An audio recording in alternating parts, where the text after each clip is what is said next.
एक 80 वर्षीय पिता अपने एक 50 वर्षीय बेटे के साथ एक कमरे में बैठे हैं और वो पिता पूछते हैं, खिड़की पर ये कौन है? तो बेटा कहता है, एक कौवा है। थोड़ी देर के बाद वो पिता फिर पूछते हैं, खिड़की पर कौन बैठा है? बेटा कहता है, एक कौवा बैठा है। थोड़ी देर के बाद पिताजी फिर पूछते हैं, ये कौन बैठा है खिड़की पर?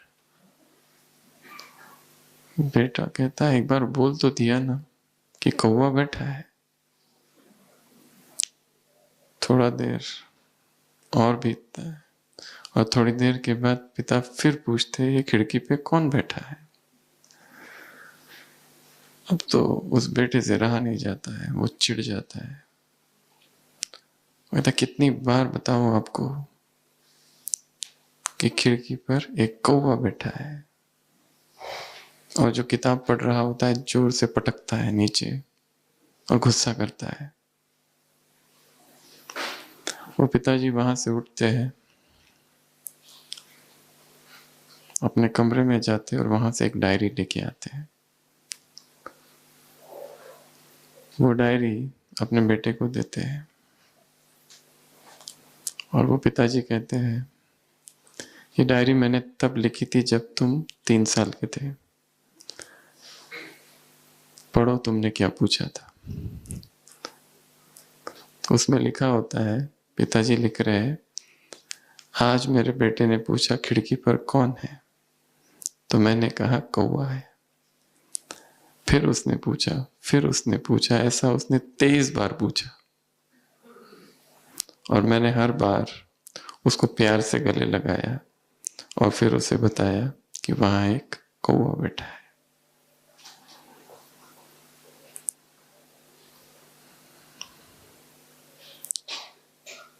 इरिटेट हो जाना, उदास हो जाना, दुखी हो जाना, उब जाना, ये निशानी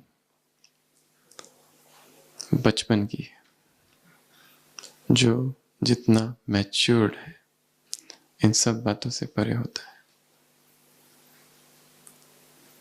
इसलिए बाबा कहते हैं कि तुम कौन हो? तुम कौन हो? शुभ चिंतक नहीं, पूर्वज। तुम कौन हो? पूर्वज हो। दादाजी होते हैं तो छोटे बच्चे उनकी दाढ़ी वगैरह खींचते हैं तो इरिटेट होते हैं क्या? परेशान होते हैं? नहीं होते हैं, क्योंकि वो अपने स्वमान में स्थित है। मैं कौन हूं? दादाजी, पूर्वज हूं। इस सारी सृष्टि के पूर्वज हम हैं। इस सारी सृष्टि के पूर्वज हम सबसे पहले आए हैं। दूसरी आत्माएं हमारे बाद में आई हैं, इसलिए हमारी जिम्मेदारी ज्यादा है। तो जो भी गुण पूर्वज में होते हैं, बड़ों में होते हैं, वो सारे गुण हम में हो, और यही अभ्यास है, यही पुरुषार्थ है। कहाँ बैठ जाओ? क्या कहा बाबा ने? कल्प वृक्ष के नीचे। तुम फाउंडेशन हो, तुम पूर्वज हो, तुम पूज्य आत्माएं हो। कितना अच्छा अभ्यास है। तपस्या वैसे भी संसार में कहाँ करते हुए दिखाया है ऋषि मुनियों को? झाड़ के नीचे। क्यों? बहुत ऊर्जा होती है झाड़ के पास, बहुत ऊर्जा होती है। प्रकृति का सानिध्य, एकांत स्थान, वहां बैठकर योगी तपस्या करता है। और हमें तो तपस्या झाड़ के नीचे नहीं, झाड़ के अंदर। पर यह झाड़ भी थोड़ा उल्टा है, ऐसा भी देखा जा सकता है। तो दो प्रयोग किए जा सकते हैं। एक तो मैं जड़ों में हूं, और दूसरा झाड़ कैसा है? उल्टा झाड़ है नहीं, इसकी जड़ें कहाँ है? ऊपर परम धाम में। तो मैं वहां हूं और वहां से नीचे झाड़ जा रहा है, और सारी आत्माएं हैं, भक्त आत्माएं। क्या कहा वरदान में? क्या है? भक्त आत्माएं। पत्ते हैं, सूख गई है, तुम बीज रूप स्थिति में स्थित हो जाओ, शक्तिशाली। सबको ऊर्जा मिलेगी, सबको शक्ति मिलेगी।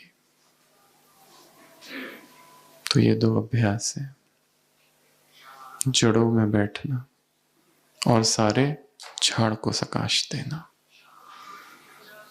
तो अभी अभी मुरली चली शांतिवन में 25 तारीख को। मुरली थी 2010 की 15 मार्च की। आज हम उस मुरली की चर्चा करेंगे। 15 मार्च 2010, और उसमें फिर थोड़ा थोड़ा आज की मुरली भी जोड़ते जाएंगे। 25, 26, 27, 28, थोड़े ज्यादा दिन हो गए।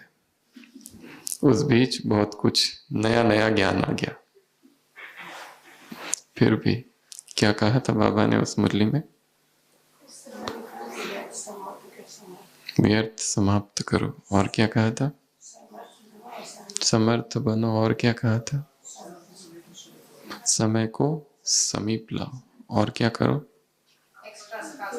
एक्स्ट्रा सकाश। तो और क्या कहा था? संपूर्ण पवित्रता। और क्या कहा था? आवाज सुनो। बाबा ने कहा तुमको क्यों नहीं सुनाई देता है? पता नहीं, बाप को तो सुनाई देता है, तुमको क्यों नहीं सुनाई देता है? और बच्चे क्या कहते हैं? हमको भी। वही तो हमें भी नहीं समझ में आ रहा कि हमको सुनाई क्यों नहीं देता है। दुखियों की चित्तकारी, क्या तुम सुन नहीं पाते? तो उस मुरली में बहुत सारी बातें थी, उसमें से 7 मुख्य बातों की हम चर्चा करेंगे। सबसे पहला प्रभु प्रेम। सबसे पहला प्रभु प्रेम। तुमसे यदि कोई पूछे, क्या पूछे? भगवान कहाँ रहते हैं? तो क्या कहोगे? परम धाम में, ऊपर, सूरज चांद सितारों से पार। क्या कहोगे? बाबा ने कहा प्रभु प्रेम का अनुभव, परमात्मा प्यार का अनुभव कितना है? प्रभु प्रेम के नशे का अनुभव क्या वास्तव में अनुभव है? आत्मा पूर्ण है बिना उसके प्रेम के। जब तक उसका प्रेम उसमें नहीं भरता, जो कुछ वो करते रहे, एक रिक्तता ही रहेगी। वो प्रेम उसमें भर जाए, और ये उसका स्वरूप है, उसका स्वभाव है। उसको कहीं से मांगना नहीं है, किसी से छीनना नहीं है, किसी से लाना नहीं है, उधार नहीं लेना है। ये आत्मा का मूल स्वभाव है कि वो उसी से प्रेम करे।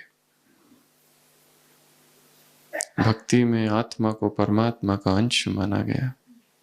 वो सागर, ये बुदबुदा माना गया। वैसे दोनों एक कभी नहीं होते, दो अलग अलग एंटिटीज, अलग घटक है, परंतु गुणों के रीति से समान है। एक अंश है छोटा सा, एक सिंधु है। इसीलिए आत्मा का वास्तविक और मूल आकर्षण परमात्मा के प्रति ही है, परंतु बीच में इतना मैल आ गया है कि वो आकर्षण कम हो गया है। परंतु जब तक चेतना उस परम चेतना से नहीं मिलती, दुखी रहती है, उदास रहती है, और उस उदासी का कारण उसे कभी भी समझ में नहीं आता। चाहे वो ब्राह्मण भी बन जाए, भगवान का परिचय भी उसे प्राप्त हो जाए, अगर वो दूरी वैसी ही है तो वो दुख रहेगा ही, प्रभु का परिचय प्राप्त होने के बाद भी। तो सबसे पहली बात इस मुरली में थी परमात्मा प्रेम का अनुभव। कोई पूछे तुमसे भगवान कहाँ है, तो क्या उत्तर होगा? हमारे हृदय में है, हमारे साथ है।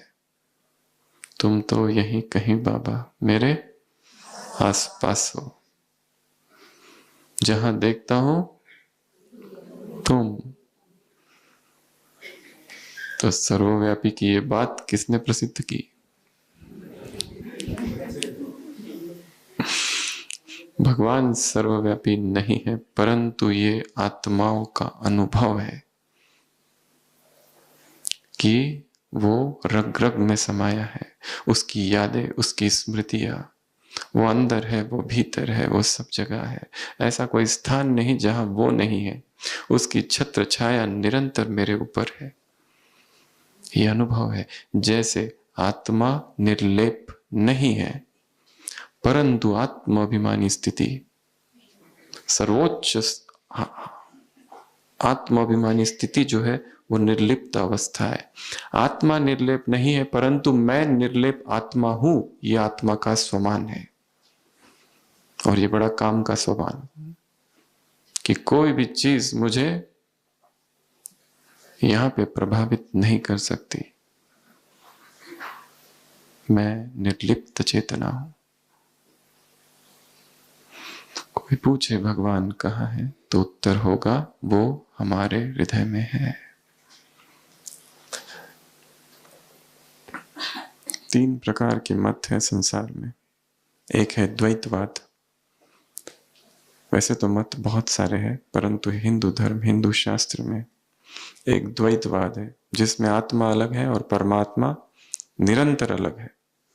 ये दो हमेशा अलग ही रहते हैं, माधवाचार्य।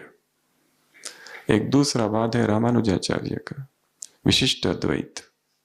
वो कहता है कि आत्मा परमात्मा में है, परमात्मा आत्मा में है। ये विशिष्ट अद्वैतवाद है। एक तीसरा वाद है जो कहता है आत्मा परमात्मा कुछ नहीं, सब एक ही है, वन होमोजीनियस, सर्व खलविदम ब्रह्म, शंकराचार्य। अद्वैतवाद, द्वैतवाद, विशिष्ट अद्वैत और द्वैत। और तो ये 3 वाद है।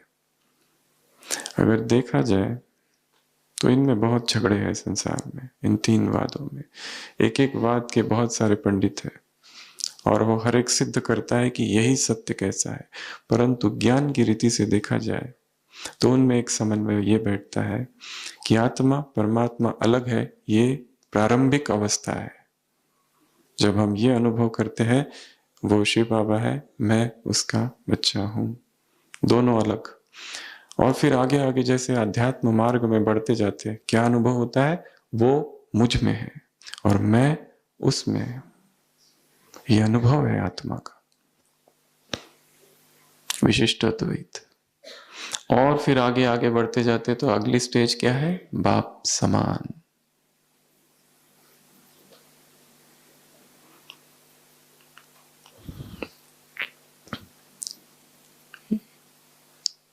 तीन मार्ग है, एक भक्ति मार्ग, एक सन्यास मार्ग और एक ब्रह्मा कुमारी। पहला है भक्ति। भक्त, भक्ति और भगवान, 3 है उसमें। तो भक्त भक्ति करते जाता है, करते जाता है, करते जाता है, और करते करते करते करते करते एक स्थान ऐसा आता है कि जहां तीनों एक हो जाते हैं। गोपियों को ये अनुभव है कि अब वो खुद ही कौन बन गई है? कृष्ण बन गई है। कृष्ण जैसा गा रही है, कृष्ण जैसा झूम रही है, नाच रही है, सब कुछ कर रही है, वो स्वयं ही कृष्ण बन चुकी है, ऐसा उनका अनुभव।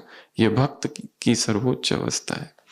दूसरा मार्ग है सन्यास, जिसमें हठ योग करते हैं, जिसमें यह संसार को रिजेक्ट कर दिया जाता है, मिथ्या है, केवल मैं आत्मा हूं और यह आत्मा ही ब्रह्म है।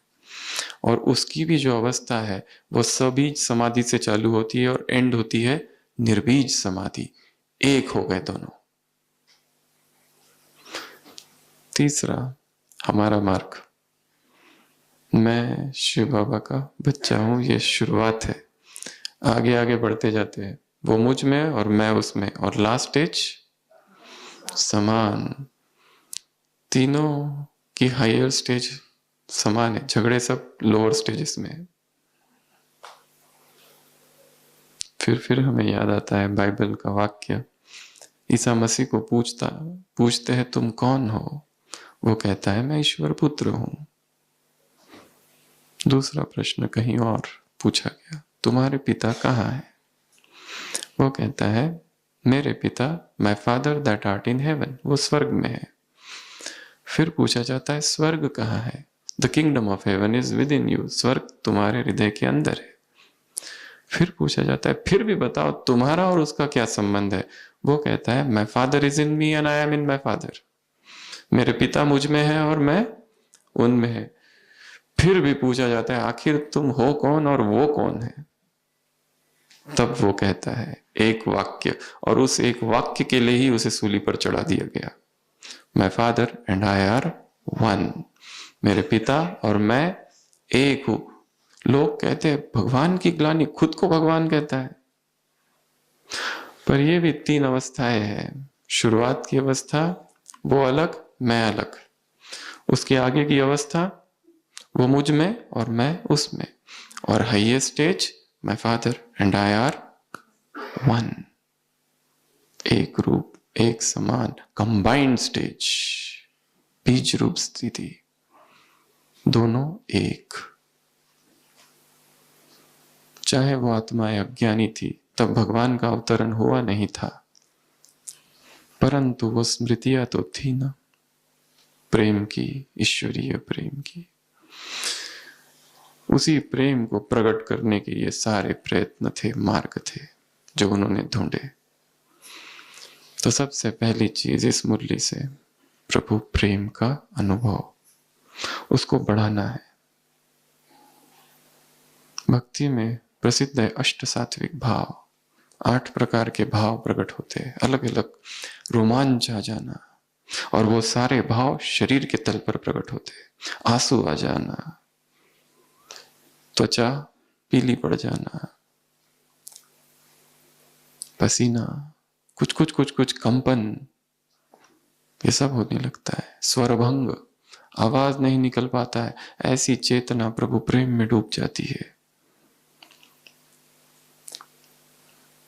ब्राह्मणों को भी होते हैं कभी कभी ऐसे अनुभव, कभी कभी जो आंखों से आंसू आ जाए, जो अचानक याद आ जाए कि उसने हमारे लिए क्या क्या किया, कैसे सब तरफ से सहारा छूट गया था और उसी दम तेरा वो आना न भूल पाएंगे। उस समय वो आ गया और उसने रोक दिया, उसने बचा लिया, नहीं तो गिर रहे थे, उसने संभाला। इसलिए बाबा कहते हैं अपनी प्राप्तियों को सामने रखो, मुझे क्या क्या मिला है। पर हम याद ज्यादा किसको करते हैं, जो नेगेटिव बातें हैं जीवन की। इसलिए पॉजिटिव जो है वो है, पर वो मर्ज रहता है। इसलिए हर दिन जबरदस्ती याद करना है, अपने आप को याद दिलाना है कि मेरा जीवन कैसा रहा, जब से भगवान के बने तब से अब तक। अगर न बने होते तो इस जीवन में क्या क्या होता, वही संसार, वही संसारिकता, वही सब शूद्र भोजन खान पान, शूद्र व्यवहार, वही सारे संसारी लोग, वही भोग विलास, वही सारे कस्टम्स, संसार की परंपराएं, कहां से छूट के कहां आ गए। गदगद होना है, रोमांचक हो जाए, स्वरभंग अश्रुधारा बहने लगे प्रेम में। और इस अवस्थाओं में अशरीरीपन पुरुषार्थ नहीं होगा, परिणाम होगा, सहज होगा। कहना नहीं पड़ेगा कि मैं आत्मा हूं, शरीर का भान गिर जाएगा अपने आप। तो सबसे पहली बात, प्रभु प्रेम का अनुभव, प्रभु प्रेम के नशे का अनुभव। और ये काम करना है एकांत में, रोज चुपचाप बैठकर, बाबा के सामने भी, अपने कमरे में भी, अलग अलग स्थानों पर, अलग अलग समय में, अलग अलग परिस्थितियों में। स्थान, समय, परिस्थिति। इसके लिए जो भट्टी की जाती है, लक्ष्य रखना है ब्रेक जो लेते हैं वो बहुत कम से कम हो। 1 घंटा बैठे, 5 मिनट ब्रेक, फिर चालू करो। क्योंकि मन की टेंडेंसी है भागना। 5 मिनट ब्रेक लिया, फिर से आके बैठ गए, फिर से योग, फिर से बैठ के पुरुषार्थ, फिर थक गए, फिर जाओ, फिर केवल 5 या 10 मिनट, फिर चालू करो, फिर जाओ, फिर चालू करो। यह भट्टी की विधि है। एक ही दिन में 8, 10, 12, 14 घंटे बैठ के अभ्यास करते रहना, अभ्यास करते रहना, अभ्यास करते रहना।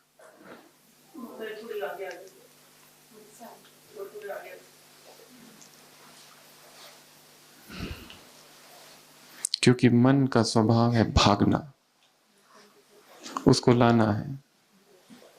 बहुत लंबे काल तक वो भगवान से दूर रही है आत्मा। अब थोड़ा पुरुषार्थ तो करना होगा। पुरुषार्थ किस लिए करना है? पुरुषार्थ से मुक्त होने के लिए। एफर्टलेस एफर्ट, वो एफर्ट ऐसा हो जाए कि जिसमें फिर कोई पुरुषार्थ ना हो, कोई प्रयास ना हो, सहज हो जाए।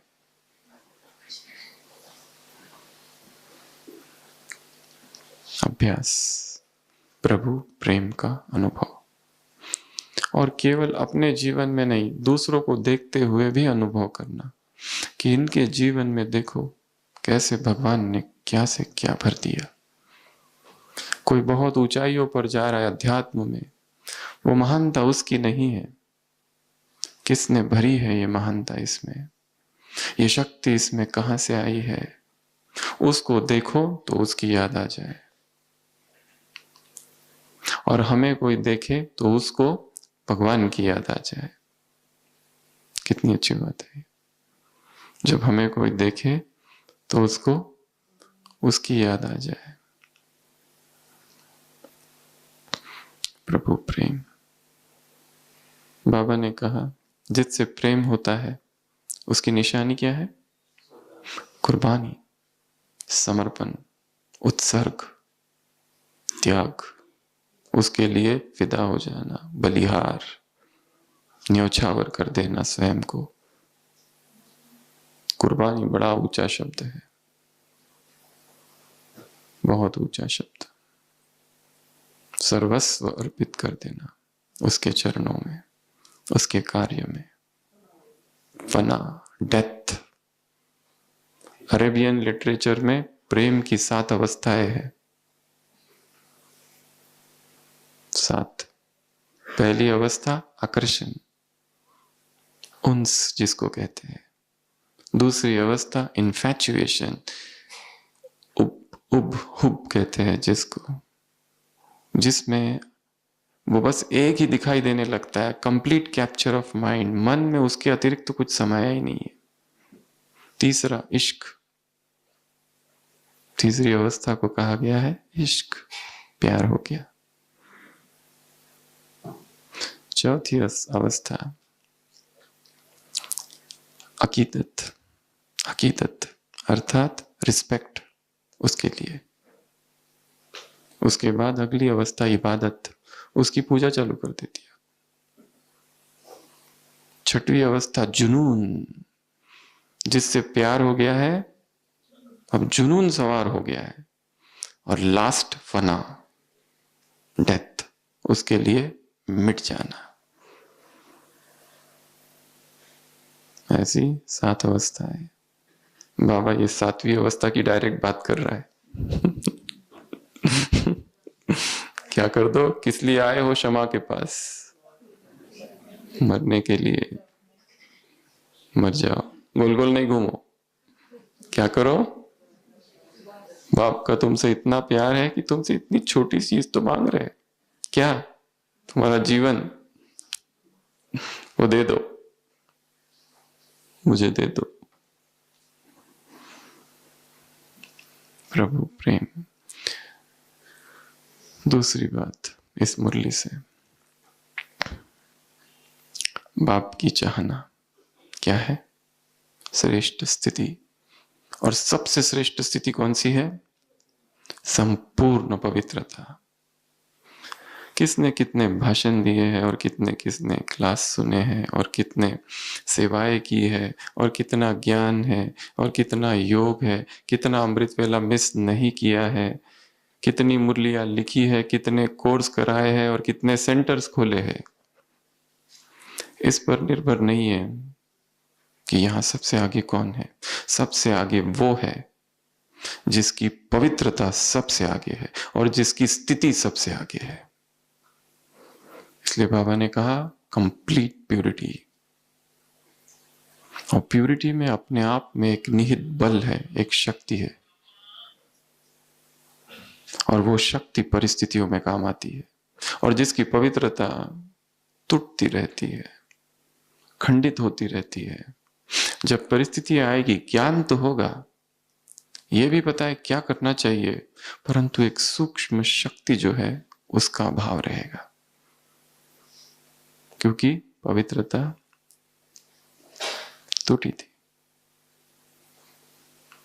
अखंड पवित्रता। और पवित्रता की क्या परिभाषा बताई? जरा भी व्यर्थ नहीं, अपवित्रता का नाम निशान नहीं। व्यर्थ से मुक्त हो जाना अपवित्रता। व्यर्थ को कौन जन्म देता है? क्या कहा मुरली में? 2 चीजें, अपमान और अभिमान। मेरा निर्णय यथार्थ है, मेरा संकल्प यथार्थ है, मैं ही कर सकता हूं। एक तो अभिमान, जो जितना ज्यादा सेंसिटिव होता है वो उतना अपमान फील करता है। थोड़ा सा किसी ने बोल दिया तो हर्ट हो जाती है आत्मा, और जब हर्ट हो जाती है कुछ भी नहीं कर पाती, कोई भी पुरुषार्थ नहीं कर पाती, रोने लगती है। और क्या जन्म देता है व्यर्थ को? तुलना, दूसरों से तुलना करना।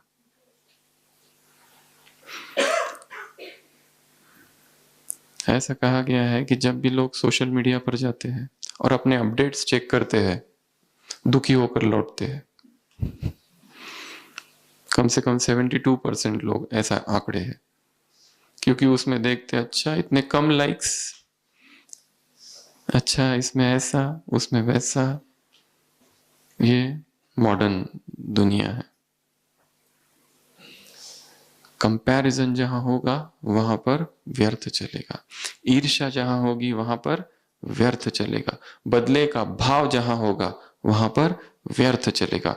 इस ब्राह्मण परिवार के अंदर, बाहर के संसार की बात नहीं कर रहे, यहां उसने हमारे बारे में ऐसा ऐसा कहा और हमने नहीं सुना, किसी शुभ चिंतक मणि ने आकर सुनाया।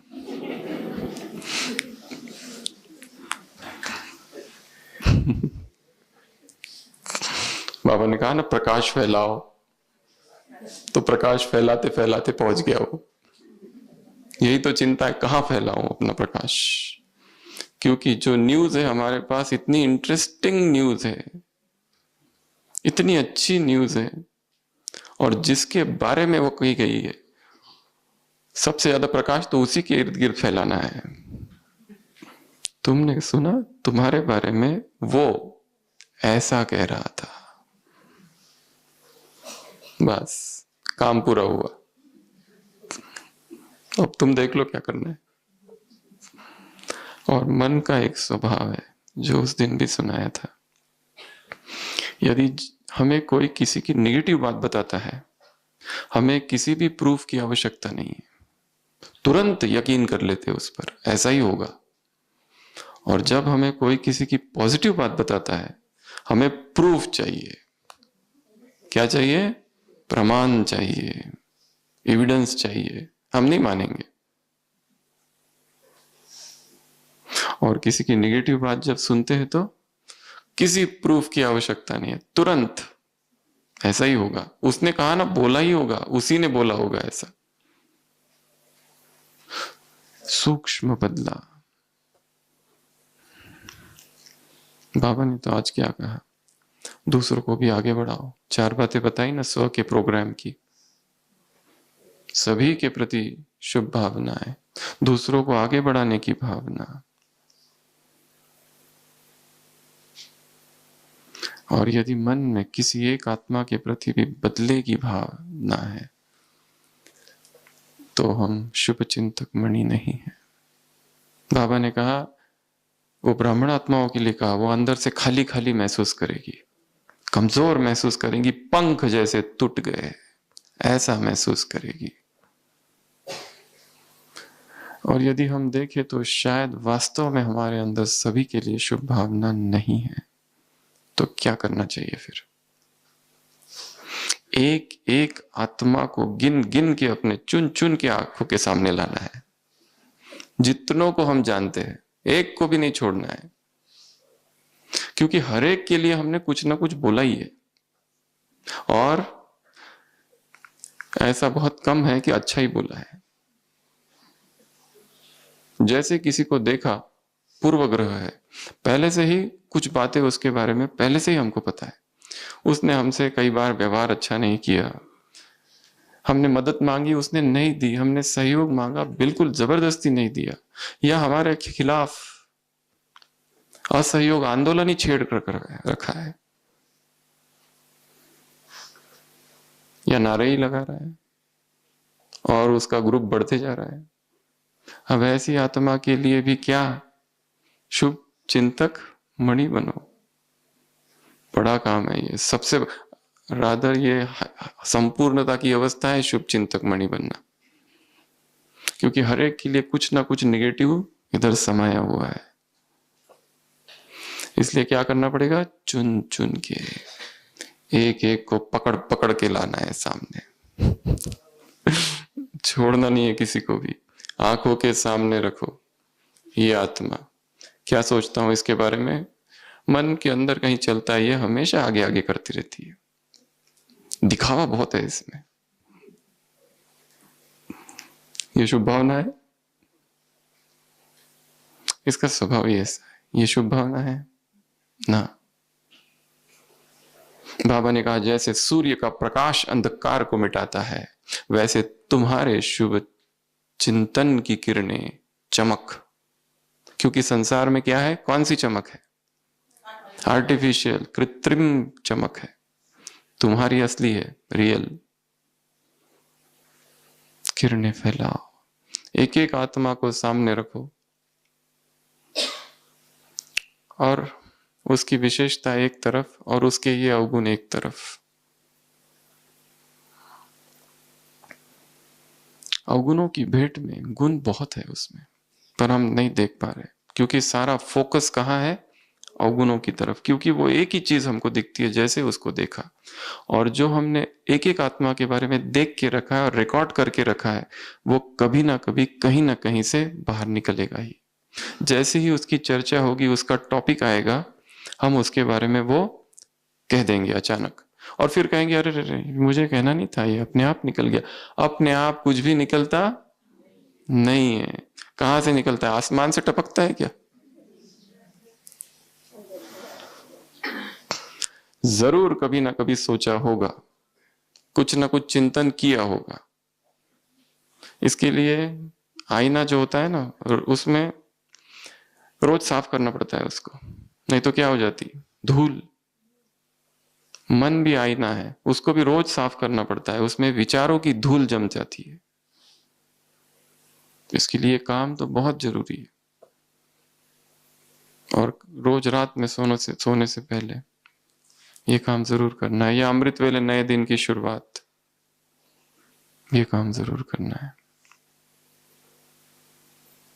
जो जो नेगेटिव इंप्रेशंस माइंड में है हर एक के प्रति, उसको मिटाते जाना है, मिटाते जाना, मिटाते जाना, क्योंकि हमने जो सुना है उसके बारे में वैसा, वो सत्य नहीं है। सत्य कुछ और है जो हमें पता नहीं है, क्योंकि सत्य हमारे तक पहुंचते पहुंचते पहुंचते पहुंचते पहुंचते पता नहीं कितने लोगों ने बीच में छोक लगाई है उसको, क्या क्या डाला है उसमें, और फिर हम तक पहुंचा है, इसलिए वो सत्य नहीं है।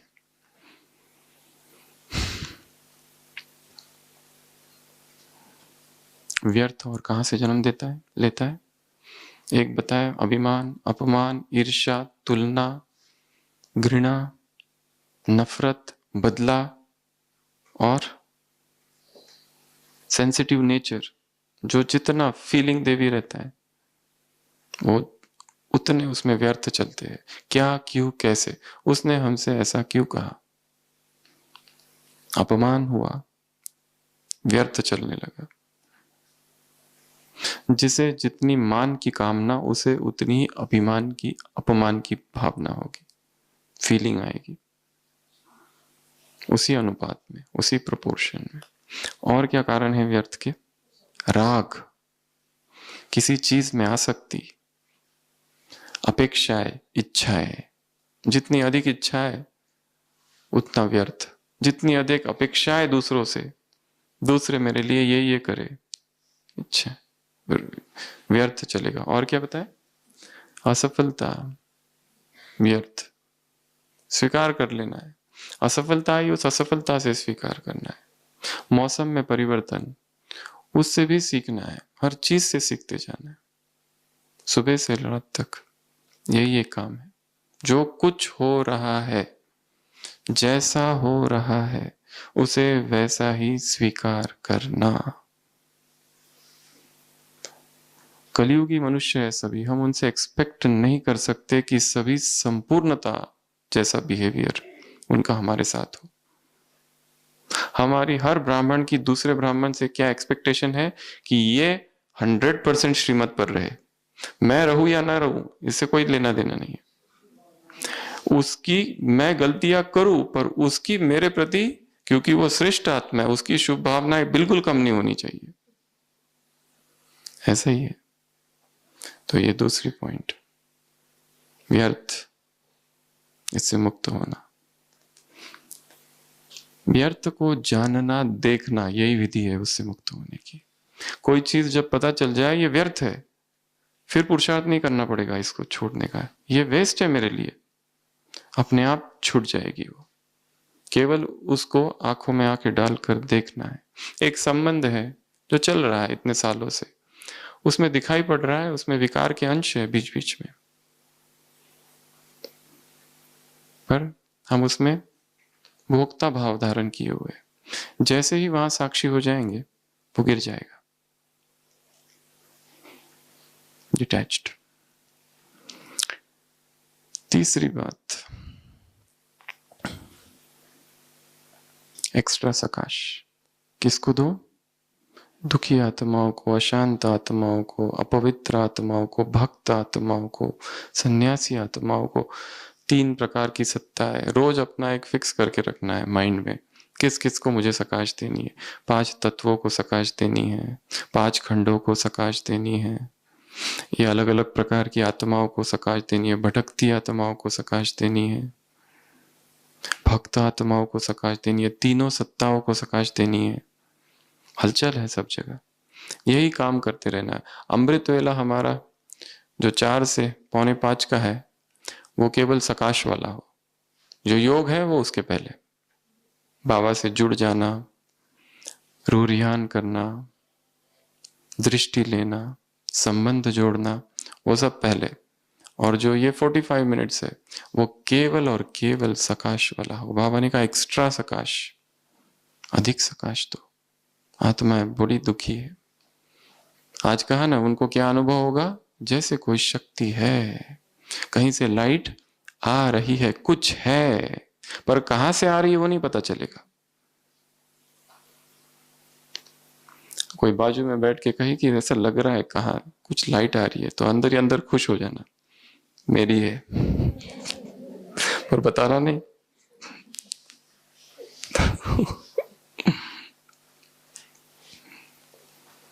सकाश,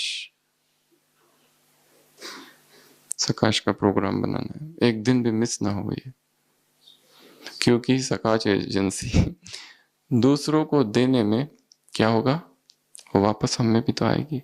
सर्वे भवन्तु सुखिनः, सर्वे सन्तु निरामया, सर्वे भद्राणि पश्यन्तु मां कश्चित् दुःख भाग भवेत्। क्यों ऋषि मुनियों ने ऐसी प्रार्थनाएं बताई? अग्नि का कल्याण हो, इसका कल्याण हो, वो किरणें जो हम भेज रहे हैं सब कुछ हम में ही वापस आएगी।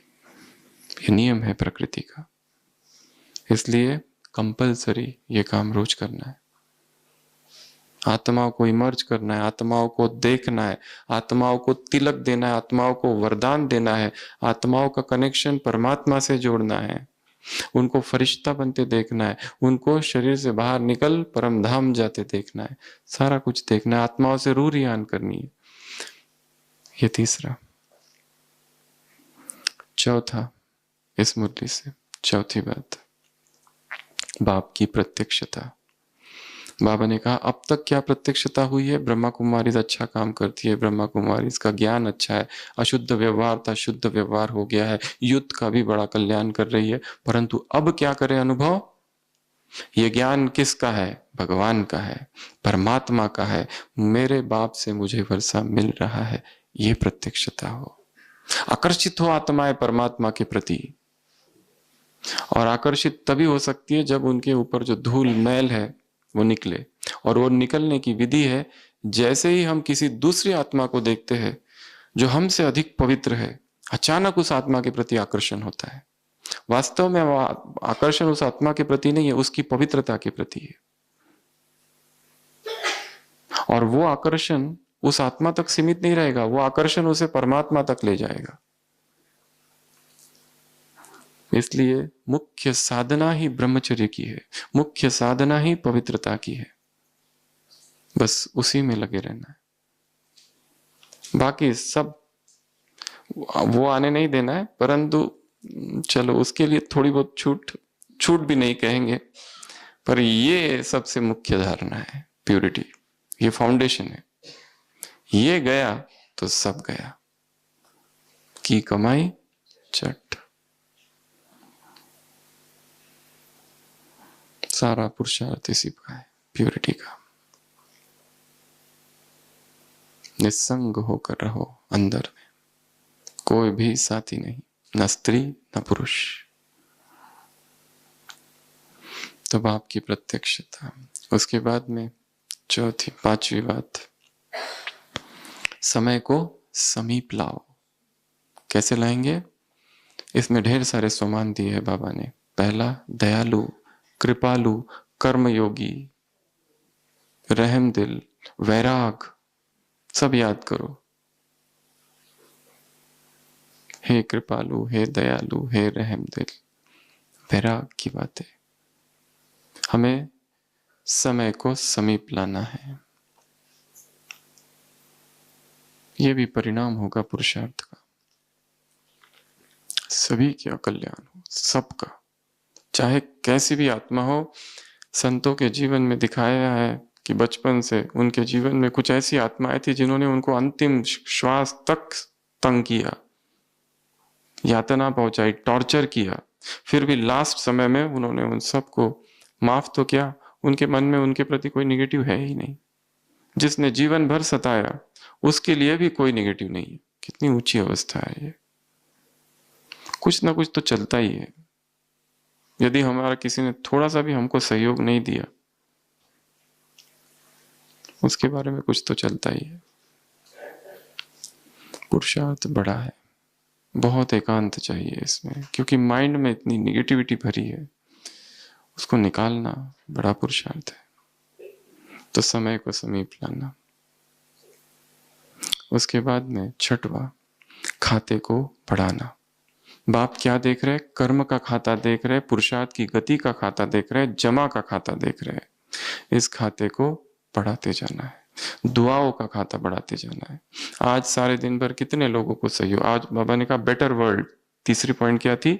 बेटर वर्ल्ड के लिए कितना सहयोग दिया, श्रेष्ठ विश्व के लिए। जहां जहां हम सहयोग दे सके सहयोग देना है। और कभी कभी सहयोग यही है कि चुप रह जाना, यह भी सहयोग है, कुछ ना करना, क्योंकि तुम्हारे करने से कुछ गड़बड़ हो रही है। They also win who only wait and watch.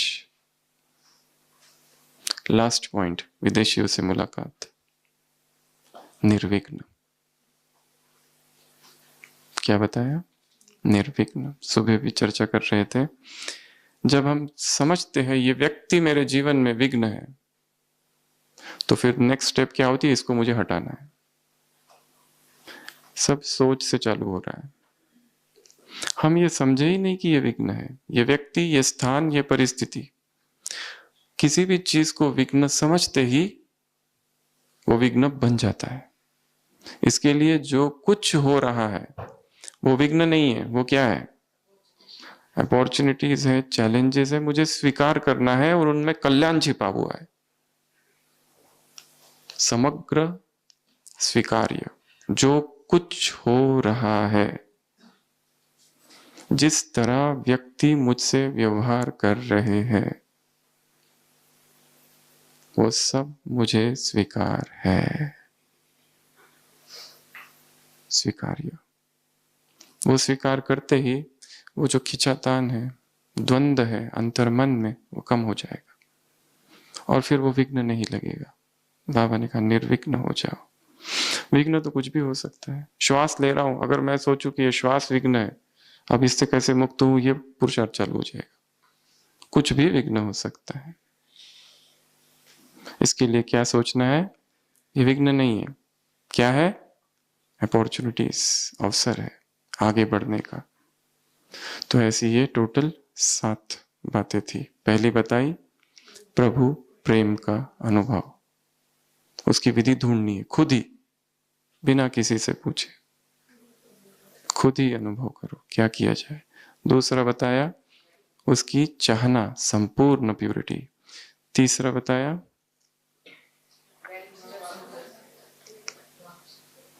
क्या बताया?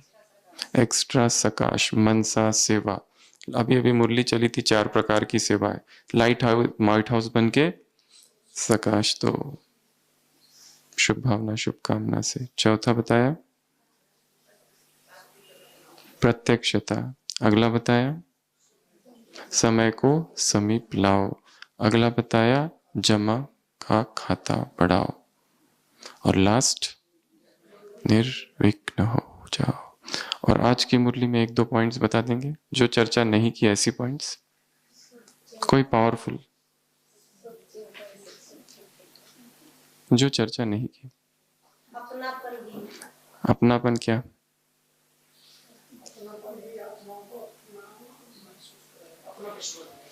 अपना विश्व बनाएगा। और